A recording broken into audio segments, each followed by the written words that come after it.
주님을 닮아가는 성도의 삶을 살아가는 과정이 있습니다. 이걸 성화라고도 말하죠. 우리가 주님 앞에 서는 날 주님이 우리를 심판할 때 제일 중요하게 보는 것은 우리가 얼마나 큰 일을 많이 했냐, 그거보다 더 중요한 게 있어요. 네가 나를 닮았냐, 그렇게 보신다 봐요. 이 성화를 제일 중요하게 봐요. 네가 나를 닮았냐. 그것도 좋은 걸 이렇게 닮아요. 하나님은 온전하신 분이니까 우리가 좋은 걸 닮아야죠. 자녀라고 하는 가장 큰 특징은 부모를 닮는 거예요. 어디를 봐도 닮아 있거든요.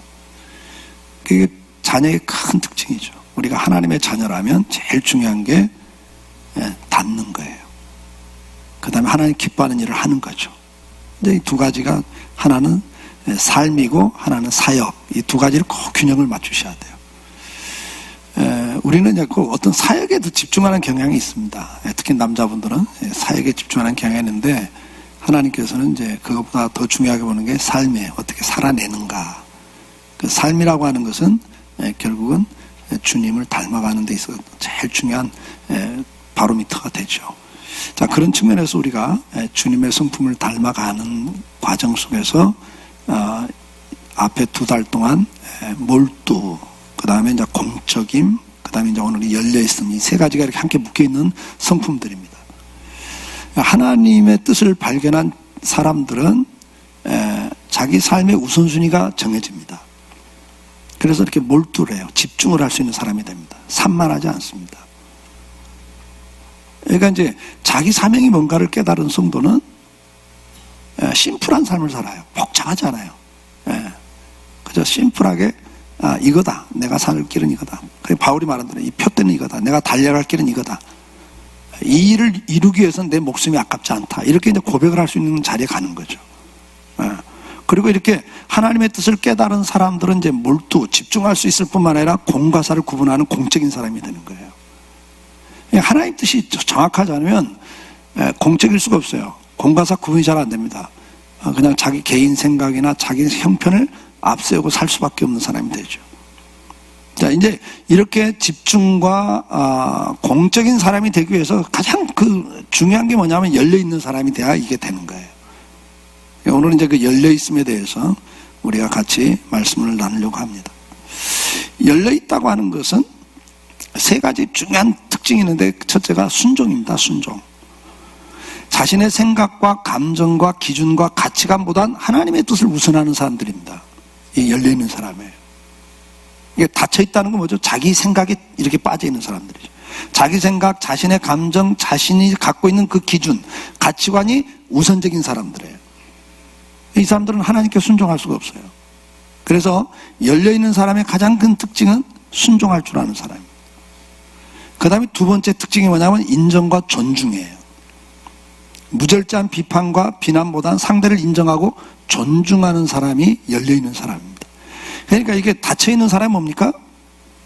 자기 생각이 중요하기 때문에 그것을 가지고 판단하고 결정을 하기 때문에 다른 사람들에 대해서, 다른 사람의 그 말과 행동에 대해서 판단하고 비판하는 자리에 가기가 쉬워요. 그래서 이제 관계가 어려워지죠. 그 다음에 이제 이 열려있음의 가장 큰 특징은 뭐냐니까 용서와 화해를 할 수 있는 사람이 열려있는 사람입니다. 이게 닫혀있는 사람은 용서가 잘 안 돼요. 화해가 잘 안 됩니다. 닫혀있기 때문에. 근데 이건 이제 주님을 닮은 사람은 열려있는 사람이다. 이걸 우리가 기억을 해야 됩니다. 자, 그러면 우리가 성경에 보면 이사야 55장 1절 말씀 한번 같이 읽어보겠습니다. 오라 너희 모든 목마른 자들아 물로 나오라. 돈 없는 자도 오라. 너희는 와서 사 먹되 돈 없이 값없이 와서 포도주와 젖을 사라. 자, 이게 보면 하나님께서 뭐라고 그래요? 너희 모든 사람들은 내게 나오라 그래요. 근데 여기 보니까 중요한 게 하나 있는데 뭐예요? 돈 없는 자도 오라 그래요. 여러분들이 인간관계를 하실 때 한번 잘 생각해 보세요. 주로 어떤 사람 만나려고 그래요? 어떤 사람이 여러분에게 전화하고 오기를 원하세요? 여러분 주로 어떤 사람에게 전화하고 관계를 갖기를 원하세요? 이 사회에서 성공한 사람들, 어디나도 이름 석자 내놓으면 다 알아주는 사람들, 그런 사람들과 관계를, 인맥을 가질 때 우리는 굉장히 긍지를 갖고 그걸 추구하죠. 그런 인맥을 만들기 위해서 얼마나 많은 재정과 시간을 투자합니까? 회사에서도 나보다 밑에 있는 사람이 아니라 나보다 위에 있는 사람들하고 관계를 더 중요하게 생각하잖아요. 근데 주님은 그러지 않아요. 세상에서 돈 없는 사람 무시하고 멸시당하는 사람들이에요. 근데 주님은 그렇게 말하지 않아요. 로마서 10장 13절 말씀, 누구든지 주의 이름을 부르는 자는 구원을 받으라. 누구든지예요, 여러분. 구원을 받는 조건에서도 차별이 없어요, 주님은. 그래서 로마서 3장 22절 말씀 같이 읽습니다. 곧 예수 그리스도를 믿음으로 말미암아 모든 믿는 자에게 미치는 하나님의 은이 차별이 없느니라. 주님은 차별이 없는 분이에요. 하나님이 이렇게 열려 있어요. 차별이 없습니다. 우리가 차별을 왜 합니까? 차별하는 이유는 다른 게 아니잖아요. 내 나름대로 어떤 주관, 선입견이 있기 때문에 차별해요. 내가 호감이 가는 사람과 호감이 안 가는 사람이 있습니다. 근데 그거 가지고 평가를 해요. 내가 잘하는데 상대가 못하면 그거 갖고 또 차별을 해요. 근데 앞에서 말씀드린 것처럼 그건 하나님 주신 은사가 다른 거고 재능이 다른 거란 말이에요. 근데 우리는 그런 거 갖고도 인간을 차별합니다. 내가 공부를 잘하면 하나님 그 재능을 준 거예요. 학문의 재능을 준 거라고. 근데 다 줬냐고요? 아니거든요. 근데 나는 잘하는데 너 그것도 못하냐? 그러니까 내가 잘하는 거 갖고 누가 못하는 걸 평가하고 그걸 비판하고 있으면 그게 차별이에요. 근데 하나님 이걸 제일 싫어하는 거예요. 주님은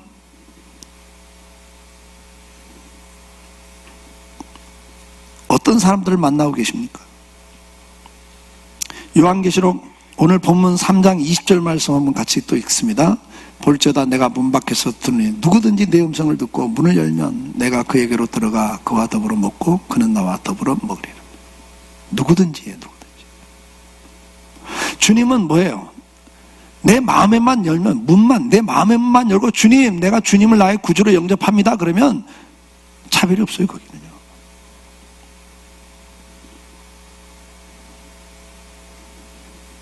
우리는 누가 내게 온다고 할 때도 차별을 해요. 사람을 만나는 것도 차별하고 그 대하는 태도도 차별이 있어요. 나에게 유익이 되고 내가 볼 때 좋으면 더 잘해주죠.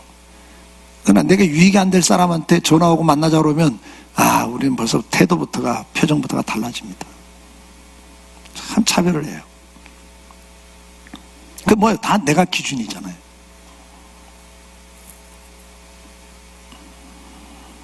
마태복음 9장 35절 말씀 우리 같이 읽어볼까요?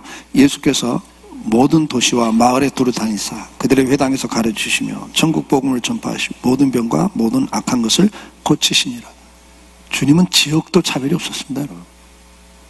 유대인들은 지역을 차별했습니다. 사마리아, 이건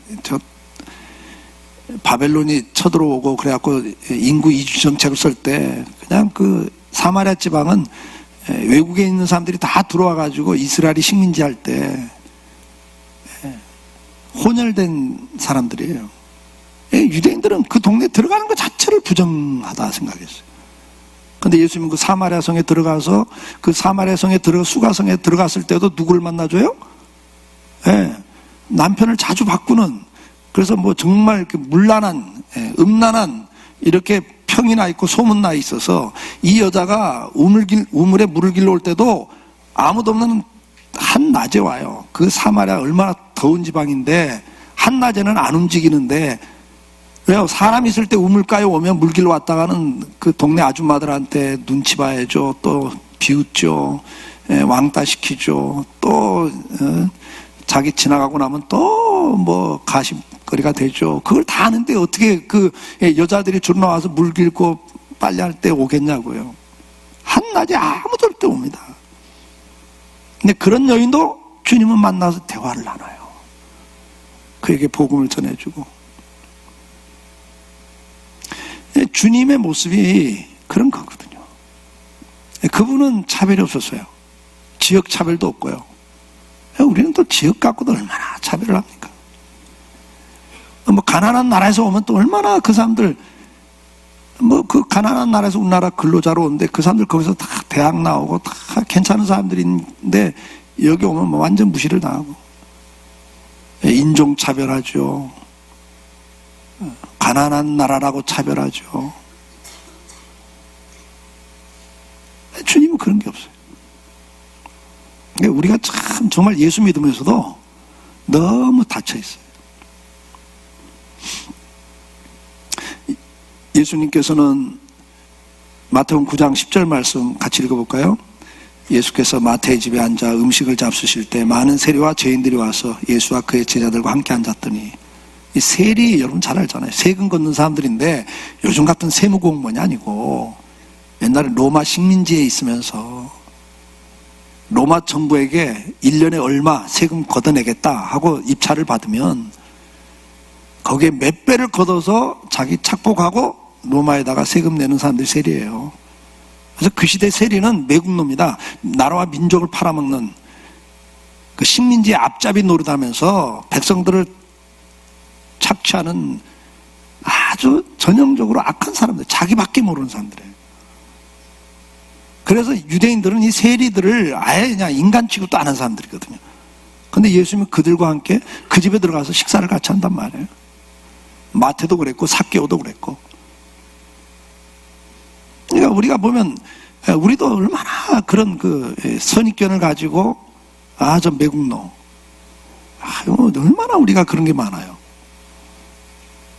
지금 보면 보수와 진보도 가치관이 다른 거거든요. 뭐가 중요하냐? 이게 다른 거거든요. 근데 서로 나라를 망쳐먹을 사람들하고 매도를 해버리잖아요. 여러분 그렇게 생각하세요? 보수가 갖는 가치관과 진보가 갖는 가치관이 다른 거예요. 중요하다고 생각하는 게. 근데 이게 닫혀있으면요, 자기 것만 옳다는 거예요. 그래서 끝까지 그렇게 하고, 그렇게 하지 않는 사람은 계속 비판하고 정죄해버리거든요. 근데 이게 굉장히 독선적인 거예요. 위험한 거죠. 주님은 편견과 차별이 없었습니다. 이 편견이 굉장히 무서운 거예요. 자기 생각. 그걸로 모든 잣대를 들이밀면 다 자기만 옳고 다른 사람 다 잘못된 거죠. 그렇지 않아요. 열려있는 성품은 어디서 옵니까? 시편 121편 1절로 2절 말씀 같이 읽어봅니다. 내가 산을 향하여 눈을 들리라. 나의 도움이 어디서 올까? 나의 도움은 천지를 지으신 여호와께로다. 시편 42장 1절 말씀. 사슴이 시냇물을 찾게 갈급한같이 내 영혼이 주를 찾게 갈급하나이다. 아멘. 예, 열려있는 이 성품은 어디서부터 오냐면 하나님께 열려있는 데서부터 시작이 돼요. 내 주관과 내 생각이 중심이 아니라 이제는 하나님이 중요하고 하나님의 주시는 은혜가 중요하다고 생각하는 사람들이 열려있는 사람이에요. 그러니까 열려있다는 개념, 이번 한 달 동안 우리가 연습해야 된다는 게 아니라 내가 먼저 하나님께 열려있는 이 자리에 가기를 사모하고 기도하셔야 되고 연습을 하셔야 됩니다. 경건생활이죠. 여러분 경건생활이 굉장히 중요한 거예요. 그러니까 경건생활을 제대로 안 하면 다 사람이 닫혀져요. 그러니까 주님과의 관계가 긴밀해지지 않고 지속적으로 가지 않으면 다 자기 생각으로 이렇게 사로잡히게 돼 있어요. 그래서 굉장히 편협적이 되고 독선적이 돼요. 그러니까 주님 앞에 계속 나가야 됩니다. 저는 그걸 경건생활이라고 묘사하잖아요. 우리가 목사, 장로, 권사, 집사란 직분보다 더 중요한 게 내가 하나님과 열려있지 않으면, 하나님 앞에 날마다 경건생활을 하지 않으면, 내가 주님 안에 거하지 않으면 우리는 전형적인 악한 인간으로 전락해요. 극단적 이기주의자가 되고 자기밖에 모르는 사람이 됩니다. 그렇게 갈 수밖에 없어요, 우리는. 그래서 결국은 뭐냐면 하나님께 열려 있어야 돼요. 우리가 하나님께 열려 있어요. 그 다음에 이 하나님께 열려있는 사람들의 삶의 특징에서 뭐가 나타나냐면 어떤 상황이든 하나님이 먼저 주가 돼요. 그래서 이 일을 보면서 하나님을 먼저 생각하면서 판단하고 행동을 해요. 이게 열려있는 사람이에요. 근데 이게 하나님과의 관계가 닫혀 있으면 어떡하죠? 자기 생각과 상황을 우선적으로 판단하고 결정을 하죠.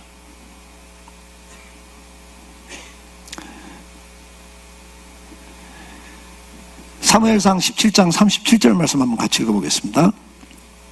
또 다윗이 이르되 여호와께서 나를 사자의 발톱과 곰의 발톱에서 건져내었은즉 나를 이 블레셋 사람의 손에서도 건져내리이다.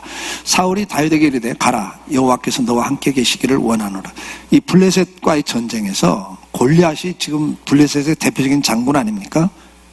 백전백승을 한 장군이에요. 너무나 거인에다가 힘이 세고, 그래서 이스라엘 장군들이 다 겁을 먹고 누구도 나서지 않는 그 상황에 다윗이 나서는 겁니다, 지금. 근데 이때가 이제 청소년이에요. 10대란 말이에요, 10대. 이 10대 소년이 나서면서 뭐라고 그래요?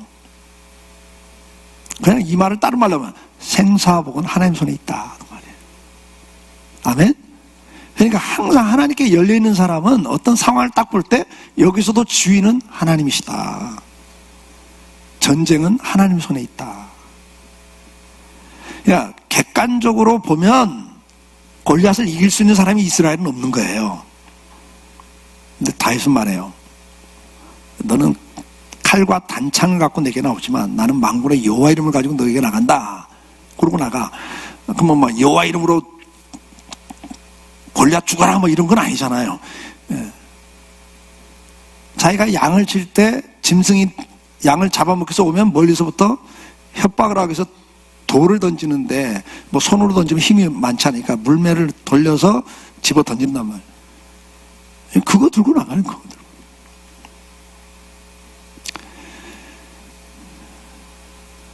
오늘 다윗이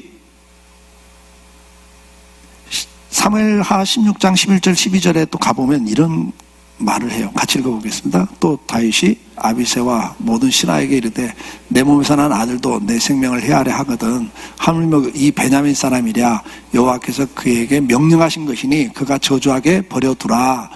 12절 혹시 여호와께서 나의 원통함을 감찰하시리니 오늘 그 저주 때문에 여호와께서 선으로 내게 갚아주시리라 하고. 이게 뭡니까? 압살롬 아들이 반란을 일으켜서 지금 다윗이 야반 도주를 하고 있는 상황이에요. 근데 이 베냐민 지파는 사울 왕의 지파거든요. 근데 사울 왕이 베냐민 지파가 왕족이었는데 다윗이 왕이 되면서 이제 왕족이 아니죠. 그러니까 이 베냐민 지파 속에서는 이 다윗에 대해서 인정하지 않는 게 있다고요. 그 다윗 때문에 지금 자기 지파가 왕족에서 물러난 거니까.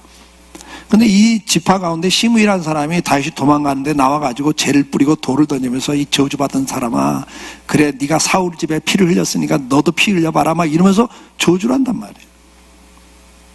근데 그건 하나님이 하신 건데 이 개인 감정을 가지고 지금 막 시므이가 저주를 하잖아요. 그때 이 다윗의 측근이었던 아비새 장군이 뭐라 그래요? 저 하나님이 기름 부어 세운 당신을 저주하는 저 사람은 죽여야 될 사람입니다. 죽이겠습니다. 그럴 때 다윗이 한 말이 이 말이에요. 야, 가만둬라. 그래서 뭐라 그래요? 야, 하나님이 허락하지 않았으면 저렇게 되겠냐. 여러분, 이게 열려있는 사람이에요, 이게. 항상 하나님과의 관계 속에서 뭘 해서 그래요. 그러니까 주변에서는 아닙니다. 사울왕이 계속 다윗을 죽이려고 할 때도 다윗은 계속 그 상황을 갖고 판단하지 않고 하나님 말씀에 기름 부은 종을 손대지 말라고 그랬다. 하나님이 기름 부어 세운 종이다. 손대면 안 된다. 심판에도 하나님이 한다. 이러면서 계속 다윗은 뭐예요? 하나님과의 관계를 생각하면서 이야기를 하고 행동을 해요. 이게 열려있는 사람의 특징입니다. 욥도 마찬가지죠. 욥기 1장 21절 같이 읽어볼까요? 욥기 시작. 이르되 내가 모태에서 알몸으로 나왔은즉 또한 알몸이 그리로 돌아갈지라. 주신 이도 여호와시요 거두신 이도 여호와시니 여호와의 이름이 찬송을 받으실지이다 하고. 여러분 알잖아요, 지금 어떤 상황인지. 전쟁이 터져갖고 재산 싹 뺏겼어요. 근데 생일잔치 한다고 자녀들이 한 집에 다 모여있는데 태풍이 불어가지고 집이 무너지면서 아이들이 하루아침에 다 죽었어요. 지금 그 상황입니다, 여러분. 그러면 이 상황에서 이런 말이 나오겠어요? 안 나옵니다. 제가 어저께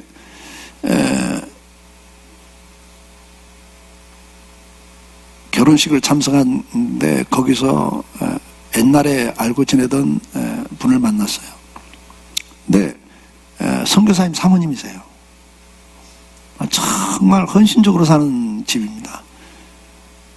자녀들도 입양을 해가지고 여러 명을 키우고요. 그 어려운데 주변에서 야 그렇게 어려운 선교사 그렇게 어려운데 날마다 후원해달라고 그러면서 그 뭐 이렇게 분석해 자꾸 애들을 데려다 키우냐. 그러니까 내 나이 또래인데 지금 이제 초등학생 또 키우고 있단 말이에요. 그런데 그 남편 선교사님이 30년 전에 아는 사람이 신장 수술을 하는데 막 여기저기 막 전화하면서 이렇게 좀 도우려고 하는데 성령께서 왜 남의 것 떼어다 주려고 자꾸 그러냐, 네 것 떼어주지. 그렇게 응답을 하셔가지고 30년 전에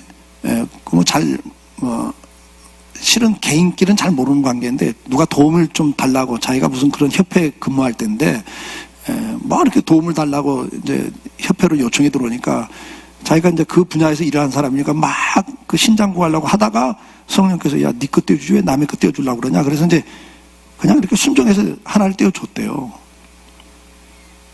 그리고는 이제 막 무리하게 선교 사역을 하면서 고생하며 살다가 이제 문제가 생긴 거예요, 신장에. 그래갖고 지금 이제 갑자기 들어와가지고 지금 일주일에 3번 투석을 하고 있는데 돈도 없죠. 여기 집 한 칸도 없죠. 선교사하고 막 들어왔으니까 누가 주는 지하실에서 그냥 그 애들 데리고 있으면서 일주일에 3번 투석을 하려니까 사모가 그래요. 하나님 이거 진짜 하나님 살아계시냐고, 내가 지금까지 사기당한 거냐고 이 말이 나오더라고. 그 말 나오죠. 네, 그 사모님도 결론은 그거예요. 그런데 또 감사하게 됐다고. 왜요? 하나님 앞에서 이해가 안 되지만, 지금 욥도 이해가 되겠어요? 이해가 안 되지만 하나님 앞에 열려 있으니까 뭐라고 그래요? 내가 태어날 때 알몸으로 태어났고 지금까지 그 누렸던 것들이 다 하나님 주신 축복인데, 주시니까 하나님이고 거두시니까 하나님인데 내가 하나님께 무슨 말하냐. 오히려 하나님께 찬송한다 이래요. 자기 몸이 병들어갖고 이제 막 죽게 생겼으니까 욥기 2장 10절에 그 아내가 뭐라 그래요? 차라리 하나님 저주하고 죽으라고 이래버리잖아요, 아내가. 그때 한 말이 이 말이에요. 같이 읽어볼까요? 그가 이르되 그대의 말이 한 어리석은 여자의 말 같도다. 우리가 하나님께 복을 받았은즉 화도 받지 아니하겠느냐 하고 이 모든 일에 욥이 입술로 범죄하지 아니하니라. 열려있다는 건 이런 거예요. 어떤 상황이든 간에 하나님 앞에 지금 이 눈이 열려 있는 거예요. 항상 하나님을 보고 있고 하나님을 인식하고 있고 이 가운데서 하나님 뭘 원하시는지, 하나님의 뜻이 뭔지, 이게 열려있는 성도의 모습이죠. 이 사람들의 특징은 뭡니까? 결국은 하나님의 뜻을 알기 때문에 거기서 하나님께 순종하는 사람이 됩니다.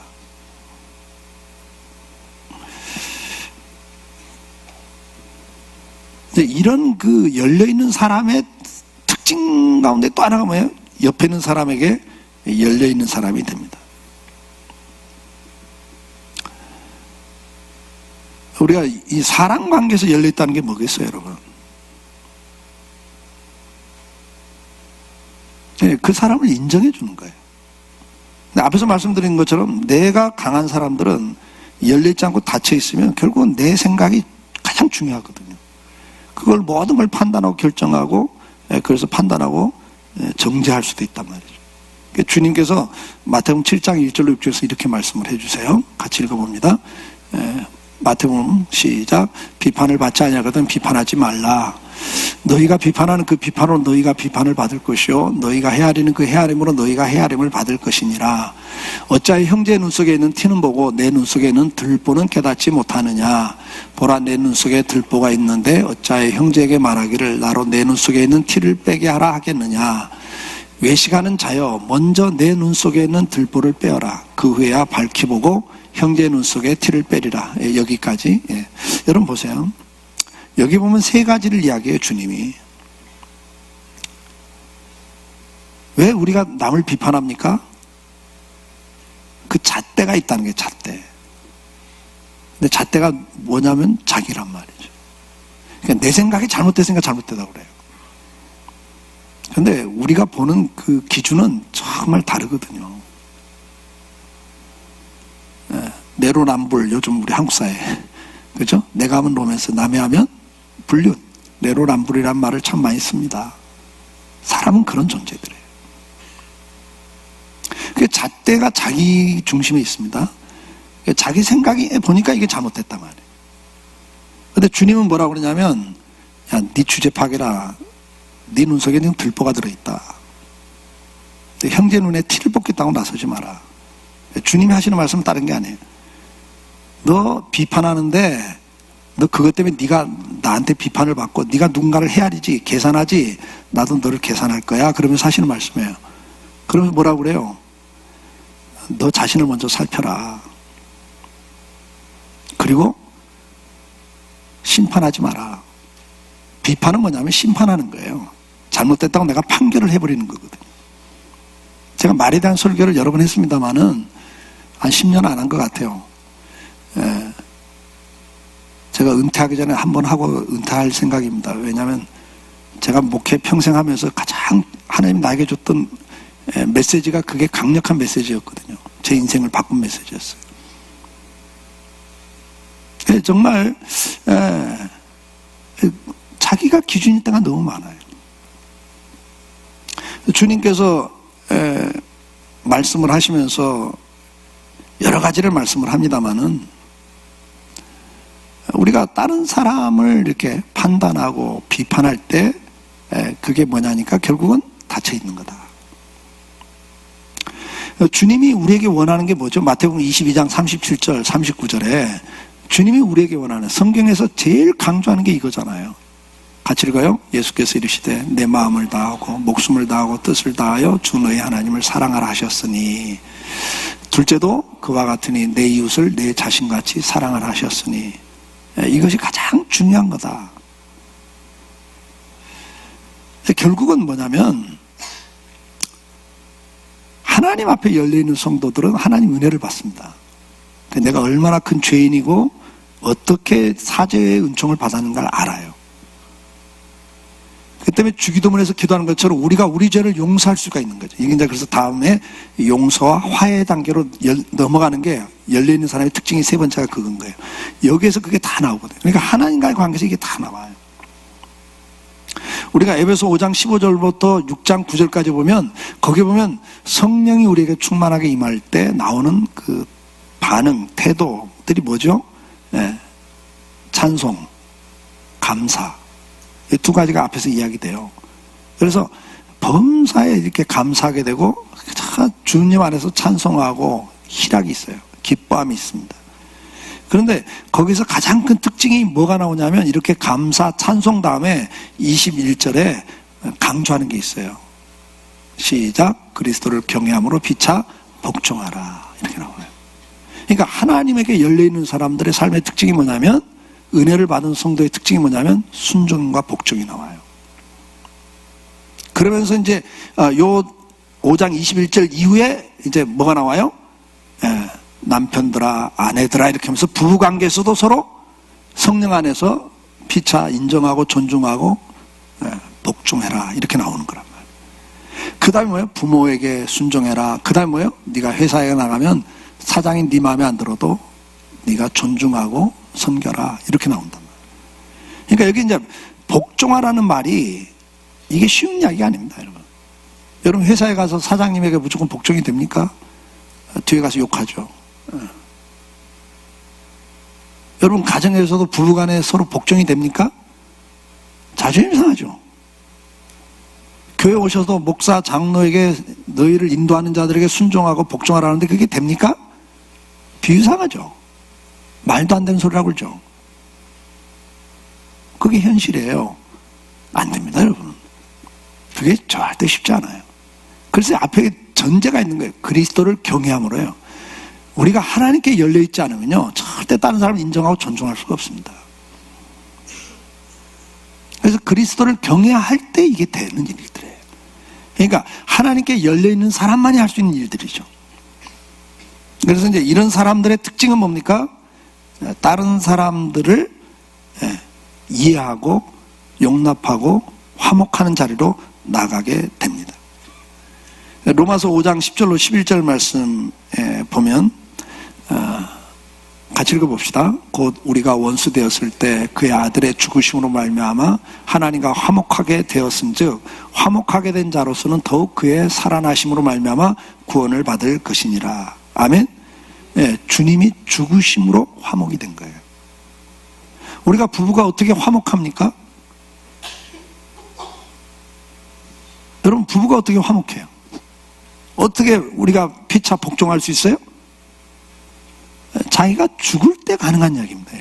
내가 살아있는 한은 자기 주장이 나가고 그래서 또 트러블이 생기는 거잖아요. 그러니까 죽어야 되는 건데 이게 죽는 게 쉽냐고요. 자존심 상해서도 못 죽습니다. 그렇죠? 그러니까 이게 은혜가 없으면 안 되는 거예요. 그러니까 하나님이 나를 구원하시기 위해서 나를 하나님 앞에서 화목한 관계를 회복시키기 위해서 그분이 죽으셨다. 그분이 죽으셨다. 이걸 깨달아야 돼요. 그러니까 나도 죽어야 화목이 된다는 걸 알아요. 근데 중요한 건 뭐냐? 우리가 하나님과 화목한 걸로 끝나는 게 아니라 고린도서 5장 18절 말씀 같이 읽어보겠습니다. 모든 것이 하나님께로부터 났으며 그가 그리스도로 말미암아 우리를 자기와 화목하게 하시고 또 우리에게 화목하게 하는 직분을 주셨으니. 그러니까 저와 여러분이 열려있다는 말은 다른 게 아니에요. 하나님께 열려있어야 돼요. 그 은혜를 사모하고 하나님을 가까이 하려고 경건 생활에 집중을 할 때 열려있는 거다.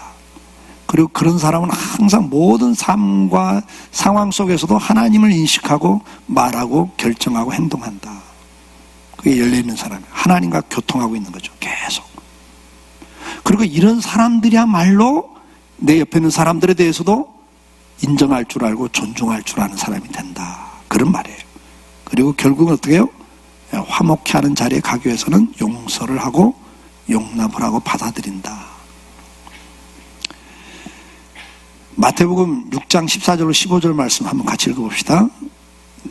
너희가 사람의 잘못을 용서하면 너희 하늘 아버지께서도 너희 잘못을 용서하시려니와 너희가 사람의 잘못을 용서하지 아니하면 너희 아버지께서도 너희 잘못을 용서하지 아니하리라. 고린도후서 2장 10절 말씀, 너희가 무슨 일이든지 누구를 용서하면 나도 그리하고 내가 만일 용서한 일이 있으면 용서한 그것은 너희를 위하여 그리스도 안에서 한 것이니. 여기가 다 그리스도 안에서 그리스도를 위해서 하는 거라 그랬어요. 내가 이 사람을 도저히 용서할 수 없는 사람인데 내가 주님 안에 있기 때문에, 그리고 주님을 앞에서 내가 한 거다. 너를 보고는 할 수 없지만 내가 주님 앞에서 있기 때문에 이걸 할 수 있다. 이렇게 고백을 하고 있어요, 바울이. 사랑하는 성도 여러분, 오늘 우리가 이제 기억해야 될 것은 열려있는 성도라는 것은 다른 게 아닙니다. 그래서 이번 한 달 동안 우리가 집중해서 기도하면서 훈련해야 될 거 잊지 마시고 해야 될 게 다른 게 아니고 먼저 하나님께 열려있는 사람이 되자. 그래서 은혜를 사모하고 경건 생활에 여러분들이 더 집중할 수 있기를 기도하시면 좋겠습니다. 그리고 그 열려있음을 통해서 은혜를 사모하는 자리에 나감을 통해서 하나님의 뜻을 깨닫게 되고 또 하나님의 의중을 파악하게 되고 또 어느 때는 이해가 안 되지만 현실을 보고 판단하고 결정하는 사람이 아니라 그건 닫혀있는 사람이죠. 하나님 앞에서 오늘 현실을 또 해석을 하고 어느 때는 이해가 안 되지만 하나님께 맡기고 순종하면서 나가는 사람이 열려있는 사람이다. 이 상황은 어쩔 수 없어요, 주님. 이런 상황에 누구든지 그렇게 할 수밖에 없잖아요. 이런 말을 하는 게 아니고 그 상황에서도 하나님이 뭘 원하시고 있는가, 그리고 이걸 통해 하나님이 뭘 이루어 가실까를 기대하고 가는 사람들이죠. 열려있는 자의 삶을 살 수 있기를 주의 이름으로 축복합니다. 그리고 그렇게 열려있게 되면 이웃과의 관계도 그렇게 된다. 다른 사람을 존중할 수 있고 배려할 수 있고 또 어느 때는 내가 그것을 받아들이고 용납할 수 있고 용서할 수 있고, 그래서 오히려 화목한 관계를 만드는 것이 열려있는 사람의 특징이다. 필립보 4장 5절 말씀 같이 한번 같이 읽겠어요. 너희 관용을 모든 사람들에게 알게 하라. 주께서 가까우시니라. 야고보서 3장 13절 말씀, 너희 중에 지혜와 총명이 있는 자가 누구냐? 그는 선행으로 말미암아 지혜의 온유함으로 그 행함을 보일지니라. 행함이 온유함으로 나타나야 돼요. 열려있는 사람의 특징은 뭐냐면 온유함으로 행함을 합니다. 말하고 행동할 때 온유함으로 해야 돼요. 그 다음에 히브리서 10장 24절 말씀, 서로 돌아보아 사랑과 선행을 격려해라. 우리는 격려하는 사람이 돼야 됩니다. 판단하고 비판하고 정죄하는 것은 내가 열려있지 않은 거예요. 닫혀있는 거예요. 열려있는 사람은 오히려 용서할 수 있고 수용할 수 있고 그리고 오히려 격려할 수 있는 사람이 됩니다. 오늘 이 시대가 핵가족 시대도 아니라 이제는 1인 가구 시대로 들어가고 있잖아요. 정말 개인주의고 이기주의 시대를 우리는 살아가고 있습니다. 이런 시대 속에서 하나님을 경외하고 순종하고 이웃을 인정하고 존중하면서 용납하고 받아들이는 하나님의 성품을 소유한 성도가 되므로 이 시대에 정말 그나마 좀 살맛을 낼 수 있는 삶의 길을 제시할 수 있는, 이렇게 사는 게 인생이 인생답게 사는 거다, 이렇게 해야 서로 화목할 수 있고 행복하다라고 보여줄 수 있는 그 축복의 통로가 될 수 있는 저와 여러분이 되기를 주의 이름으로 축복합니다. 기도하겠습니다. 사랑하는